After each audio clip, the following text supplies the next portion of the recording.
Right now I'm sitting on my porch in Nashville, and it's raining out. It's beautiful light rain. It's drizzling. You can probably hear it. There's this rolling thunder in the sky, and I'm sitting here having my coffee.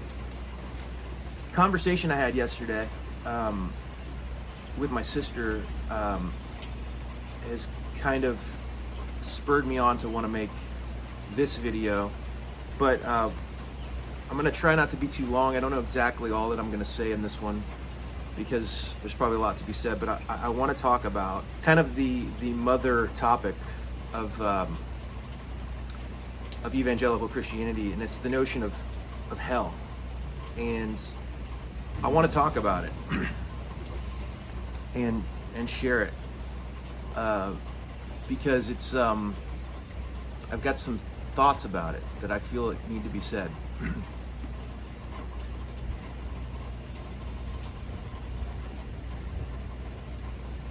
So for a little context, I was raised in the church.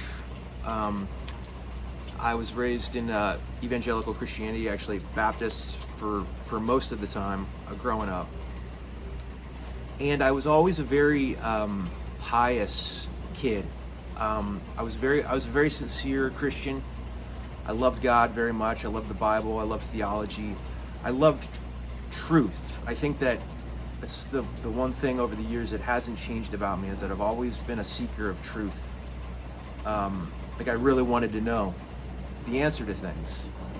And I felt out of place a lot because I would ask questions that other people didn't seem to be asking.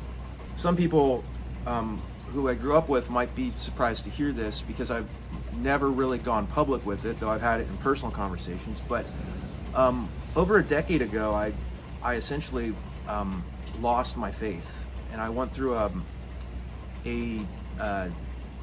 deconstruction process. That was the big buzzword, deconstruction. And essentially, I started asking questions that I had never asked before, and or never had the courage to. I'd asked, but sort of brushed under the rug. And I, through a certain set of circumstances, came face to face with these questions that I had ignored for a long time, and sort of stood at a crossroads of do I go down this road and ask these questions and really dig in to try to find the answers to them. And so that's what I did. And that road led me down what Christians would call a road of apostasy, the slippery slope. To go from a more conservative form of Christianity to a more progressive form of Christianity, and next thing I know, I'm reading Richard Dawkins and Christopher Hitchens, and never thought I'd be in that place, right? This was a while ago. It might come to surprise to some people who know me if you're watching this video and you know me and you grew up with me, but that was a decade ago that all of that really started to kind of come to a head. And I didn't really feel, a lot of times I wanted to talk about it, and I would talk about it among friends, and there was other people I knew that were on a similar journey, but I never had any desire to really stir the pot. And I also felt this sense that, like, if I start talking about this, there was this sense that, like, I was in a process. I didn't know where I was gonna land, and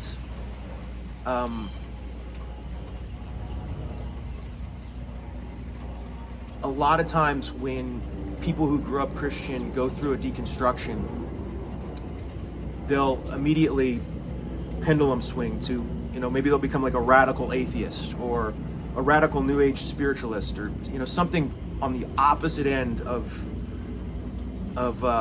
their Christian upbringing. And they may spend, say, 20, 25 years being a Christian, and then they go through a 1-year deconstruction, and then they start attacking the traditions that they were raised in without having had enough time to really integrate the new ideas and all of the changes that this process can bring about emotionally and psychologically.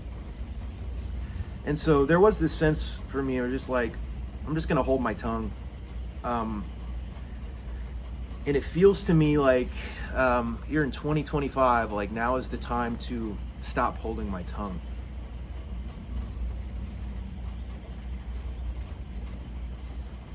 Kind of makes me emotional when I think about it, because I think I've spent a lot of my lifetime suppressing myself, on not expressing my truth, and eventually, if you do that long enough, it starts to make you feel sick. I don't mean physically sick, I mean spiritually and emotionally. You start to get stuck, and it gets harder and harder to finally just go ahead and say what you need to say.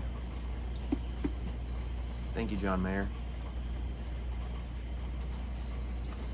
I want to talk about hell for a few minutes. If you're still with me on this video, congrats. Thank you for sitting with me on the porch this morning.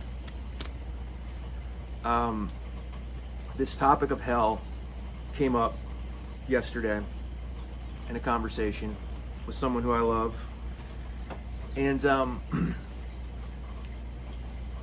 I wanted to talk about it. I'm going to start off with reading a Bible verse, like they do in church. So we're going to start with a scripture reading here. But this is very relevant to what I want to talk about. I just lost my spot here.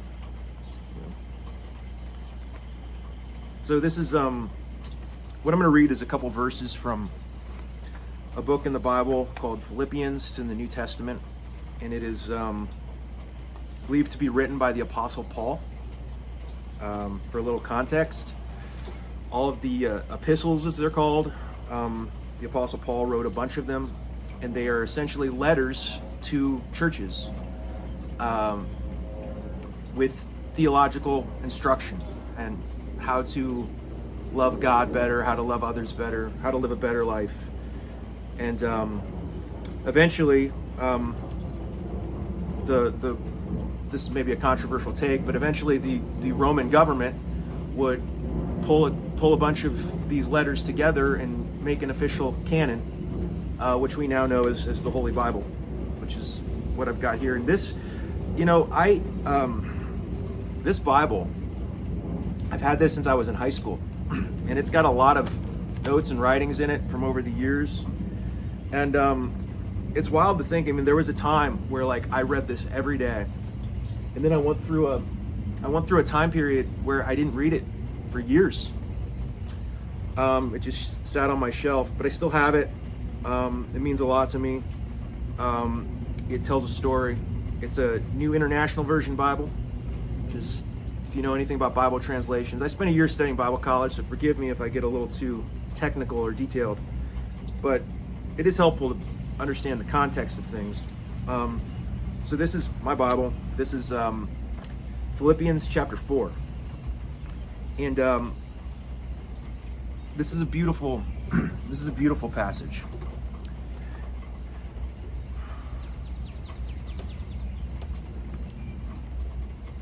Rejoice in the Lord always. I will say it again. Rejoice. Let your gentleness be evident to all. The Lord is near. Do not be anxious about anything, but in everything, by prayer and petition with thanksgiving, present your requests to God.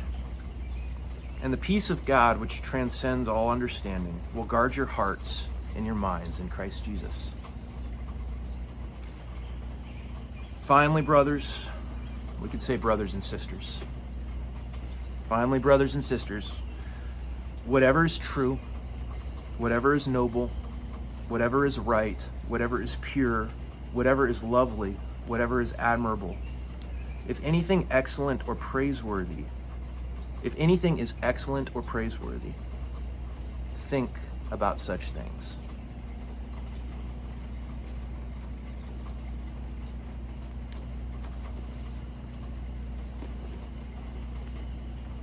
So I don't know about you, but there's this sense for me that the essence of what's being said here, and I hesitate to even put it in a phrase because it can reduce it, but the essence of what is being said here about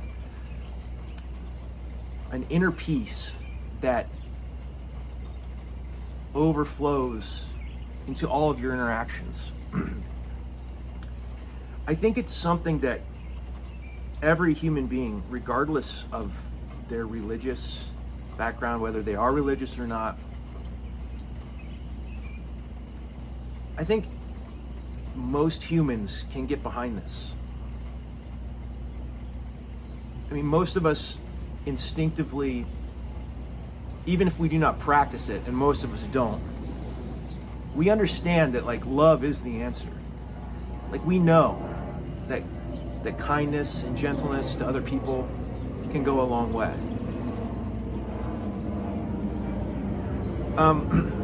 The reason I wanted to read this verse is because as a young Christian, all through the years of being a Christian into my 20s, I never actually had this peace that Paul is talking about here in this passage. I don't think I ever had it. There's a big thing here that I took apart that in many ways it was like tearing down a wall. The wall was blocking peace. And once I tore down that wall, it just started to open up the flow of like, oh, this is like how peace can be found. I was a very sensitive kid. And when I contemplated one of the, you could say, hallmark doctrines of my Christian faith, it constantly bothered me. I could not reconcile the notion of a loving God and the idea of hell. Now, to summarize very quickly, as I understand it and as I was raised, the notion of hell in the evangelical church in general in the West, and the Catholic Church as well, believes and teaches that for those who reject Christ or who reject the offer of salvation, who don't believe, there are different ways to word it and look at it, but to be an unbeliever essentially means that you will spend an eternity separated from God in a place of torture and torment. Often described as a place of burning fire. And I remember as like a young kid having like non-Christian friends in my high school and like really struggling with the idea that these people, these friends of mine who I loved, because they didn't believe what I believed, that God would send them to hell for that. And it really bothered me for a long time. And I think what probably most Christians do is I kind of brush it under the rug, right? And you do this for a while and you create this sort of schism inside of you. Cognitive dissonance is what it's referred to in psychology. two contradictory beliefs that you can't reconcile. And so there was this part of me as a kid who wanted this peace about what I just read to you. Rejoice in the Lord always. The Lord is near. Let your gentleness be known to all. The peace of God that transcends all understanding.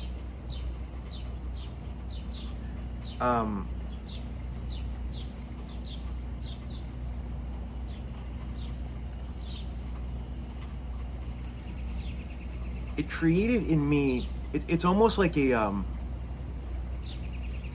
if you know what dissociation is from a psychological standpoint, when a trauma happens or something in life that it makes us uncomfortable, we can dissociate from it. And this in the spiritual community is known as spiritual bypassing, right? And the church doesn't use that term, the Christian church, but I feel that Christians do a lot of that too. Spiritual bypassing, it's this idea of like, you're listening to the sermons or the lectures or the podcasts, you're reading the books, you're doing all of the spiritual work, but you're not really dealing with the root issues. And you dissociate from them, push them aside, brush them under the rug. Eventually that stuff comes up, right? And you can't push it under the rug forever.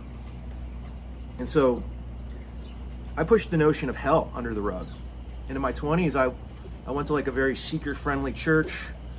We never talked about hell. It was great. You know, we talked about loving your neighbor. We talked about the peace of God. We tried to live out the ideal of what the church is supposed to be. Serving your community, loving others.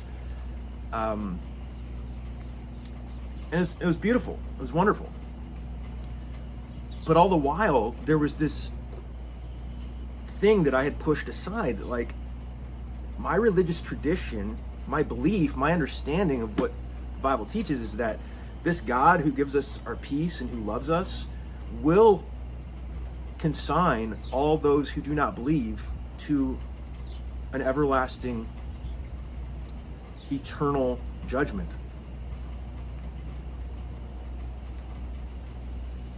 And so I had this theological dissociation. I could not, right? And I remember, I think it caused a lot of depression in me. I remember like existential sort of,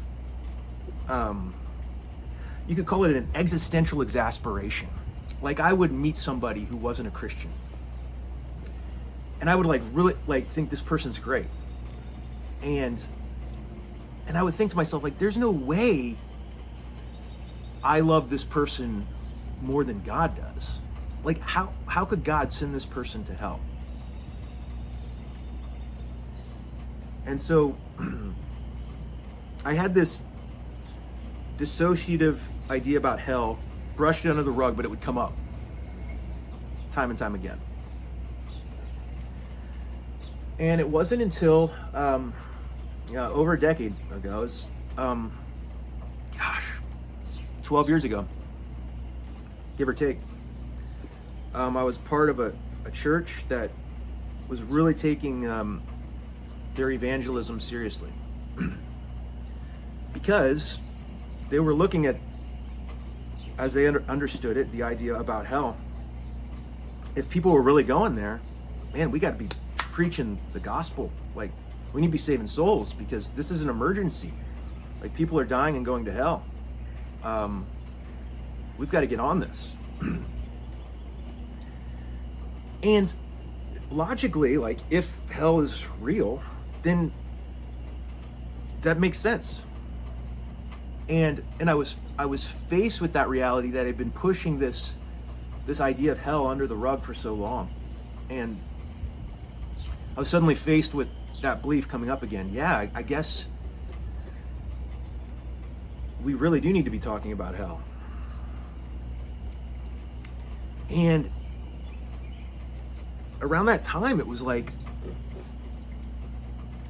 when I was honest with myself, I was like, I don't know if I really believe this. Like, if I'm to be honest with myself, I don't know.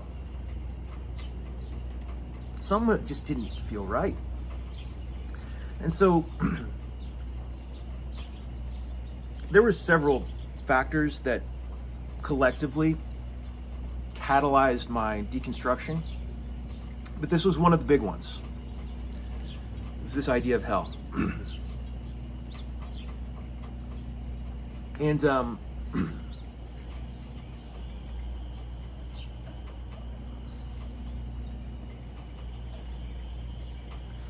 I think I'm just going to leave this here because I've been recording for 24 minutes already. And I think I'm going to make another video about the more intellectual topic of hell, maybe several of them. There's this book that came up recently, but I read this quite a while ago. It's by an Orthodox Christian scholar who was raised evangelical, charismatic, and he went down a similar journey of questioning hell, and also described himself as a very sensitive person. And I resonated with him a lot during my, especially during that season of my life. But it's called "Her Gates Will Never Be Shut" by Bradley Jersak. He really gets into the topic of hell in the Bible, and does it really teach what it seems to teach, the way we've interpreted it, the way that the evangelical and Catholic traditions teach it. But her gates will never be shut. I love this phrase. I never really paid attention to it being a young Christian, but the phrase comes out of the book of Revelation. When in Revelation, when he talks about the New Jerusalem, the holy city, which comes down from heaven, and the presence of God lives in this city. And he says this phrase, and her gates will never be shut.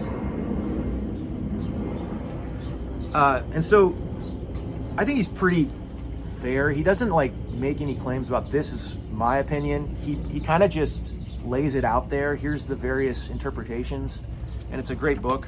I wanted to just start expressing myself, and I wanted to talk about what I was thinking about this morning of the way that hell really affects our peace if you're a Christian, and you don't realize it, because it is a